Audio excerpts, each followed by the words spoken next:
Elvis, you ready to show them another unique property of the Kangen water? All right, let's see the next one. So, remember Elvis talked about making 7 different kinds of water. So we just showed you the Kangen water for drinking, the 3 unique properties.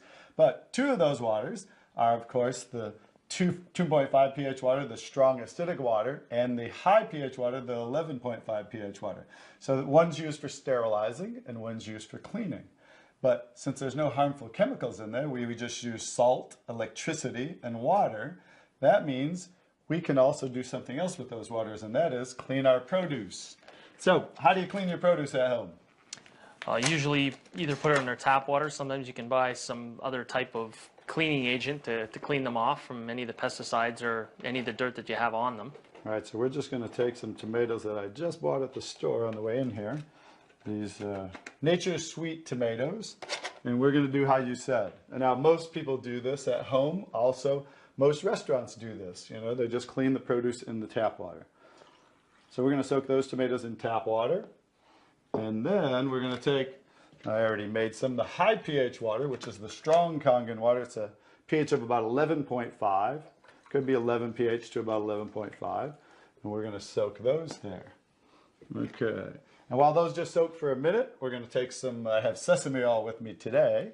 And we're going to take a little sesame oil, put it in 2 cups. This is kind of just going to show people we're going to simulate with the sesame oil what's happening with the tomatoes so they can understand what's going on as we do this. So what happens when you mix water and oil? They don't mix. All right. Basic science, right? You take tap water, add it to oil, and let's see what happens. They should separate. Just like usual, right? Yep. The water is separating, the oil is floating to the top. Watch what happens when we take the high pH Kangen water. And immediately, what happened to the water? Oh, it emulsified. Right, we broke down oil with water. So now I think people can understand out there how you can use that water for cleaning. So as a degreaser, I mean, I've taken spots, I've taken blood out of things, I've taken wine out of carpets. I don't know about you, but I've seen many cases with that water as a degreaser. So watch what's happening when now we'll take these tomatoes, and that's the one soaking in the tap water. And this has been soaking in the 11.5, right? Mm-hmm. Big difference, right? Huge difference. You can see all the chemicals and pesticides and everything that was on the tomatoes all pulled out and is sitting in the water. Right, so we thought we cleaned the produce with tap water, but just like it can't break down the oil, it doesn't have the ability to break down the oil-based herbicides and pesticides that they put on a lot of the produce. So let's go ahead and do a taste test. Okay. Are you game? I'm game. All right. All right. I'll even try this. Pretty good tomato? Yeah, it's good. Now, I didn't used to like tomatoes. Okay. I think you'll understand why.